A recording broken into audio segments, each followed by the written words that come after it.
ഒരിടവേളയ്ക്ക് ശേഷം തിരുവനന്തപുരം നഗരസഭയിൽ ഭരണ പ്രതിപക്ഷ ഏറ്റുമുട്ടൽ ശക്തമാവുകയാണ്. പ്രത്യേകിച്ച് ഇന്നലെയായിരുന്നു മേയർ വി രാജേഷിനെ തിരുവനന്തപുരം നഗരസഭയിലേക്ക് കോർപ്പറേഷൻ ഓഫീസിലേക്ക് കടത്തിവിടില്ല എന്ന മട്ടിൽ ഉള്ള ഒരു പ്രതിഷേധം CPIM കൗൺസിലർമാരുടെ ഭാഗത്ത് നിന്ന് ഉണ്ടായത്. പിന്നീട് അത് ഉന്തും തള്ളുമായി. അങ്ങനെ ആ പ്രതിഷേധത്തെ മറികടന്നുകൊണ്ടായിരുന്നു മേയർ എത്തിയത് എന്നത് നമ്മൾ ദൃശ്യങ്ങളിൽ അടക്കം കണ്ടതാണ്.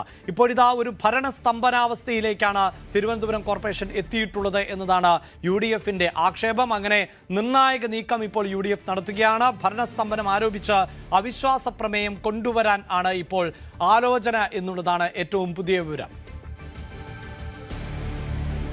നഗരസഭയിൽ ഒരുപാട് പ്രശ്നങ്ങളുണ്ട്. ഇങ്ങനെ വലിയ സംഘർഷത്തിലേക്ക് പോയിരുന്നു. അതിനകത്ത് മാലിന്യ പ്രശ്നങ്ങളുണ്ട്. എന്താണ് കോൺഗ്രസിൻ്റെ നിലപാട്? 6 മാസത്തെ നഗരസഭയുടെ ഭരണം വലിയ ഒരു പരാജയമാണ്. അപ്പോൾ ഇതിപ്പോൾ രാവിലെ പാർലമെൻ്ററി പാർട്ടിയുടെ മീറ്റിംഗ് ഉണ്ടായിരുന്നു, മുതിർന്ന നേതാക്കളുണ്ടായിരുന്നു. അപ്പോൾ ഈ ഭരണസ്തംഭനത്തിനെതിരെ പ്രക്ഷുബ്ധമുണ്ടാക്കുവാൻ UDF തീരുമാനിച്ചിരിക്കുകയാണ്. ഈ വരുന്ന തിങ്കളാഴ്ച കോർപ്പറേഷൻ നടയിൽ ഭരണസ്തംഭനത്തിനെതിരെ സമരം വെക്കുകയും ബാക്കി കാര്യങ്ങൾ 6 മാസം തികഞ്ഞ സാഹചര്യമായതുകൊണ്ട് ഒന്നും നടക്കാത്തതിനെതിരെ എന്ത് നടപടികൾ വേണമെന്നുള്ളത് പാർലമെൻ്ററി പാർട്ടി കൂടി നമ്മൾ വൈകുന്നേരം തീരുമാനിക്കും. മാലിന്യ പ്രശ്നം അടക്കമുള്ള കാര്യങ്ങൾ എന്താണ് അടിയന്തരമായി ചെയ്യുന്നത്? ഇല്ല, ഒന്നും നടക്കുന്നില്ലല്ലോ ഇവിടെ. 6 മാസമായിട്ട് എന്താണ് നമ്മുടെ ഒരു മാലിന്യ സംസ്കരണത്തിൻ്റെ ഒരു ആക്ഷൻ പ്ലാൻ എന്നുള്ളത് പോലും പറയുന്നില്ല. വൈകിട്ടത്തെ പാർലമെൻ്ററി പാർട്ടി തീരുമാനം എടുത്തുകൊണ്ട് 6 മാസം കഴിഞ്ഞ് എന്ത് ചെയ്യണം എന്നുള്ളതിൻ്റെ നടപടിയിലേക്ക് എത്തുന്നത്. ഒരാളുടെ ഭൂരിപക്ഷത്തിൽ ഭരണം നടത്തുന്ന BJPക്കെതിരെ അസാധാരണമായ നീക്കത്തിനാണ് UDFന്റെ ഒരുക്കം. ഈ വിഷയത്തിൽ LDFും UDFും കൈകോർക്കുമോ എന്നതാണ് ആകാംക്ഷ. വാർത്തയുടെ വിശദാംശങ്ങളുമായി VV അരുൺ ആണ് ചേരുന്നത്. അരുൺ, തിരുവനന്തപുരം നഗരസഭ BJP ഭരിക്കുന്ന ഏക കോർപ്പറേഷൻ ആണ് എന്ന് നമുക്കറിയാം. അവിടെ ഇപ്പോൾ ആർ സുഗതൻ കാപ്പ ചുമത്തപ്പെട്ട പശ്ചാത്തലത്തിൽ മാത്രവുമല്ല അദ്ദേഹത്തിന് പുനഃസത്യപ്രതിജ്ഞ ചെയ്യാൻ പറ്റാത്ത പശ്ചാത്തലം, ഒരു വോട്ടെടുപ്പുണ്ടായാൽ വോട്ടെടുപ്പിൽ പങ്കെടുക്കാൻ പറ്റാത്ത പശ്ചാത്തലം, അങ്ങനെയൊക്കെയുള്ള രാഷ്ട്രീയ സാഹചര്യങ്ങൾക്കിടെയാണ് അവിശ്വാസ പ്രമേയവുമായി ഇപ്പോൾ UDF മുന്നോട്ട് വരുന്നത്. എന്തൊക്കെ നീക്കങ്ങളാണ് ഇപ്പോൾ നടക്കുന്നത് തിരുവനന്തപുരം കോർപ്പറേഷന്?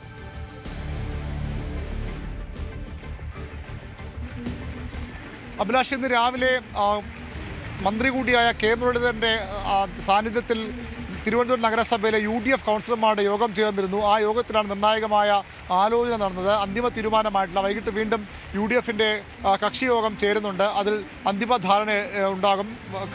വളരെ നിർണായകമായ രാഷ്ട്രീയ നീക്കത്തിന് തിരുവനന്തപുരം നഗരസഭയിലെ UDF കക്ഷി തീരുമാനമെടുക്കുകയാണ്.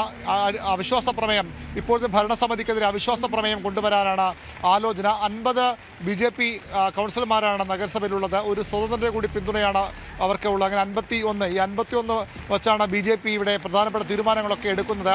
ആ സ്വതന്ത്രന്റെ കൂടി പിന്തുണയോട് കൂടിയാണ്. മറുപക്ഷത്ത് 29 ഇടതുമുന്നണി കൗൺസിലർമാരുണ്ട്. UDFന് വിഴിഞ്ഞം കൂടി ജയിച്ചപ്പോൾ 20 29 20 49 Poundukadavu ward councillor UDF വിമതനായി, Congress വിമതനായി മത്സരിച്ച ആളാണ് അദ്ദേഹം. BJPക്ക് നിലവിൽ പിന്തുണ പ്രഖ്യാപിച്ചിട്ടില്ല. അതുകൂടി ചേരുമ്പോൾ 50 ആകും. 51 50 എന്നതാണ് കക്ഷിനില. സുഗതൻ ജയിലിലാണ്. കാപ്പ കേസിൽ വിയൂർ സെൻട്രൽ ജയിലിലാണ്. ഒരു കൗൺസിൽ യോഗത്തിൽ കൂടി പങ്കെടുത്തില്ലെങ്കിൽ സുഗതൻ്റെ അംഗത്വം റദ്ദാകുമെന്ന് UDFും LDFും പറയുന്നു. പക്ഷേ എന്നാൽ കഴിഞ്ഞ യോഗത്തിൽ പങ്കെടുത്തു. അതുകൊണ്ട് തന്നെ സുഗതന് 2 യോഗങ്ങളിൽ കൂടി വിട്ടുനിൽക്കാം. തിങ്കളാഴ്ച ഒരു യോഗം കൂടി ചേരാനുണ്ട്. അതിൽ പങ്കെടുത്തിട്ട് 2 യോഗങ്ങൾ മാത്രമേ ആവുകയുള്ളൂ. ഒരു യോഗം കൂടി ബാക്കിയുണ്ടാകും സുഗതന് പങ്കെടുക്കാനെന്നാണ് BJPയുടെ വിലയിരുത്തൽ. അതിനും അപ്പുറത്തേക്ക് ഒരു പ്രതിസന്ധി കൂടി സുഗതനും BJPക്കും ഉള്ളത്. കഴിഞ്ഞ ദിവസം ഹൈക്കോടതി വിധി അനുസരിച്ച് 20 കൗൺസിലർമാർ വീണ്ടും സത്യപ്രതിജ്ഞ ചെയ്യണമായിരുന്നു. അതിലും സുഗതനെ സത്യപ്രതിജ്ഞ ചെയ്യാൻ കഴിഞ്ഞിട്ടില്ല. 4 ആഴ്ചയാണ് സുഗതനെ സത്യപ്രതിജ്ഞ ചെയ്യാൻ ബാക്കിയുള്ള സമയം. 4 ആഴ്ചയ്ക്കുള്ളിൽ 20 കൗൺസിലർമാരും വീണ്ടും സത്യപ്രതിജ്ഞ ചെയ്യണമെന്നാണ് ഹൈക്കോടതി നിർദ്ദേശിച്ചത്. അതിലും സുഗതന് പങ്കെടുക്കാൻ കഴിയില്ലെങ്കിൽ അപ്പോഴും സുഗതൻ്റെ അംഗത്വം റദ്ദാകും. ഈ 2 പ്രതിസന്ധി BJPക്ക് മുന്നിലുണ്ട്. ആ രാഷ്ട്രീയ സാഹചര്യമാണ് ഇപ്പോൾ കോൺഗ്രസ് ഉപയോഗപ്പെടുത്തുന്നത്. ഭരണസ്തംഭനമാണ് നഗരസഭയിൽ. ഇന്ന് രാവിലെ മുരളീധരൻ്റെ പ്രതികരണം വളരെ പ്രധാനപ്പെട്ടതായിരുന്നു. നഗരസഭയിൽ അടിയാണ്. പ്രധാന പ്രതിപക്ഷവും ഭരണപക്ഷവുമായ അടിയാണ്. ഡെങ്കുപ്പനി ഏറ്റവും അധികം പടർന്നു പിടിക്കാൻ സാധ്യതയുള്ള ജില്ല തിരുവനന്തപുരമാണ്. കൈവിട്ടുപോയാൽ ഇപ്പോൾ നിയന്ത്രിച്ചില്ലെങ്കിൽ കാര്യങ്ങൾ കൈവിട്ടു പോകും. മാലിന്യ നീക്കം വലിയ പ്രശ്നമാണ് നഗരസഭയിൽ. മാലിന്യ നീക്കം ഉണ്ടാകുന്നില്ല. ഏത് നിമിഷവും പകർച്ചവ്യാധി പടർന്നു പിടിക്കാനുള്ള സാഹചര്യമുണ്ട്. ഈ കാര്യങ്ങൾ ആരോപിച്ചുകൊണ്ടാകും കോൺഗ്രസ് അവിശ്വാസ പ്രമേയ നോട്ടീസ് നൽകാൻ തയ്യാറെടുക്കുന്നത്.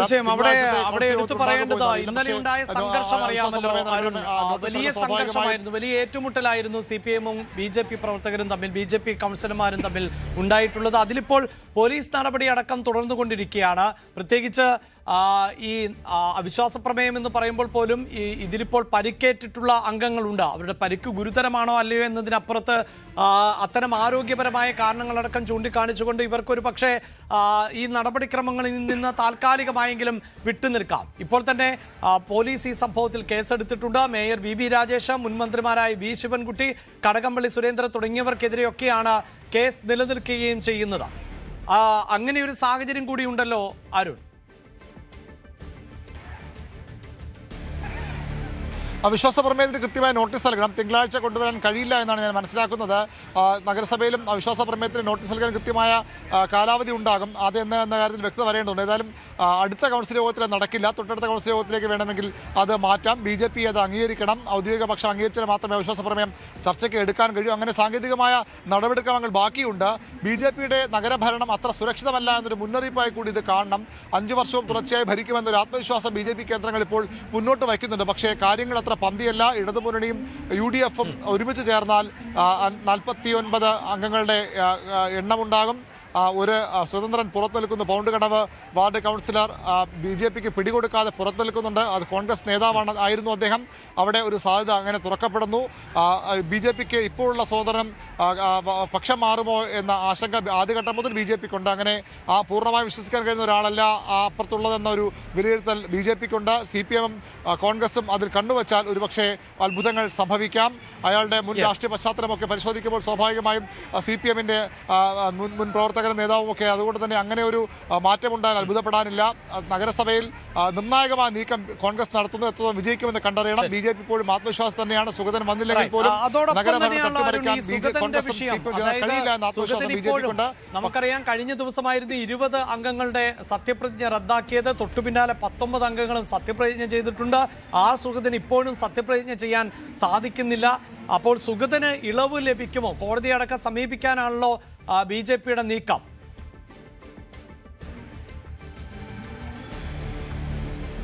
അത്തരം ശ്രമമുണ്ട്. കാപ്പ ബോർഡിന് നേരത്തെ സുഗതന്റെ കാപ്പ ചുമത്തിയത് ജില്ലാ കളക്ടർ അംഗീകരിച്ചിരുന്നു. ജില്ലാ കളക്ടറാണ് കാപ്പ ചുമത്തേണ്ടത്. അത് ആഭ്യന്തര സെക്രട്ടറി അന്വേഷിക്കണം. ആദ്യം അപ്പീൽ പോകേണ്ടത് ആഭ്യന്തര സെക്രട്ടറിക്ക് അടുത്തേക്കാണ്. ആഭ്യന്തര സെക്രട്ടറി കളക്ടറുടെ ഉത്തരവിന് അംഗീകാരം നൽകി. ഇനിയുള്ളത് കാപ്പ ബോർഡാണ്. കാപ്പ ബോർഡിന് മുന്നിലും സുഗതന്റെ അപേക്ഷ പോകും. അതിനു മുന്നേ തന്നെ ഹൈക്കോടതി ഇടപെടൽ BJP പ്രതീക്ഷിക്കുന്നുണ്ട്. അതിനുള്ള ശ്രമങ്ങൾ നടത്തുന്നുണ്ട്. ഹൈക്കോടതി ഇടപെടിച്ച് ഈ കാപ്പ ചുമത്തുന്നത് ഒഴിവാക്കാനുള്ള ശ്രമമാണ്. അതിനു പുറമെ ഇപ്പോൾ ഈ സത്യപ്രതിജ്ഞയുടെ കാരണം കൂടി ചൂണ്ടിക്കാട്ടിക്കൊണ്ട് ആ ഒരു ദിവസത്തേക്കെങ്കിലും പുറത്തേക്ക് വരാൻ, സത്യപ്രതിജ്ഞയ്ക്ക് വേണ്ടിയെങ്കിലും സുഗതനെ പുറത്തു കൊണ്ടുവരാനുള്ള ശ്രമങ്ങളും BJP നേതൃത്വം നടത്തുന്നുണ്ട്. നിയമവഴി തന്നെയാണ് BJP തേടുന്നത്. സുഗതനെതിരെയുള്ള കേസുകൾ അടുപ്പിക്കാൻ സ്വാഭാവികമായും കോൺഗ്രസ് ഭരിക്കുന്ന സർക്കാർ തയ്യാറാകുമെന്നാണ് പൊതുവിൽ വിലയിരുത്തപ്പെടുന്നത്. CPMും നിയമവഴികളിലേക്ക് നീങ്ങുകയാണ്. കഴിഞ്ഞ ദിവസം നടത്തിയ രണ്ടാമത്തെ സത്യപ്രതിജ്ഞയും ചട്ടവിരുദ്ധമാണ് എന്ന ആരോപണമായി CPMും കോടതിയെ സമീപിക്കുന്നുണ്ട്. അങ്ങനെ സുഗതന്റെ സത്യപ്രതിജ്ഞ മാത്രമല്ല, ഇപ്പോൾ നടന്ന മറ്റ് 19 കൗൺസിലർമാർ സത്യപ്രതിജ്ഞയിലും ചട്ടവിരുദ്ധ ആരോപണം നിലനിൽക്കുന്നുണ്ട്. അങ്ങനെ നിയമ പോരാട്ടവും ഇതിന്റെ ഭാഗമായി നടക്കുമെന്ന് ഉറപ്പാണ്. അതിനു പുറമെയാണ് ഇപ്പോൾ ഈ അവിശ്വാസ പ്രമേയം എന്ന രാഷ്ട്രീയ നീക്കത്തിന് കോൺഗ്രസ് UDF തയ്യാറെടുക്കും. അതായത് അപ്രതീക്ഷിതമാകുന്ന പ്രതിസന്ധിയിലേക്കാണ് ഇപ്പോൾ BJP എത്തിയിട്ടുള്ളത്. ഇങ്ങനെയൊരു പ്രതിസന്ധി, പ്രത്യേകിച്ച് കാപ്പ കേസ് ചുമത്തപ്പെട്ട സാഹചര്യത്തിൽ സുഗതന്റെ അംഗത്വവുമായി ബന്ധപ്പെട്ട പ്രതിസന്ധി നിൽക്കുന്നു. അതിനിടെയാണ് CPIM അതോടൊപ്പം തന്നെ BJP പോര് ശക്തമാകുന്നത്. അങ്ങനെ ഒരു നിർണായക രാഷ്ട്രീയ സമയത്ത് കൃത്യമായി UDFന്റെ ഇടപെടൽ ഉണ്ടാകുന്നു. അവിശ്വാസ പ്രമേയം അടക്കം കൊണ്ടുവരുവാനുള്ള നീക്കം ആണ്. അത്തരം പ്രതിസന്ധികളെ BJP എങ്ങനെ മറികടക്കും എന്നതാണ് വരും ദിവസങ്ങളിൽ തിരുവനന്തപുരം കോർപ്പറേഷനെ ശ്രദ്ധേയമാക്കുക. കൂടുതൽ വാർത്തകൾക്ക് News 18 Keralam YouTube channel subscribe ചെയ്യുക.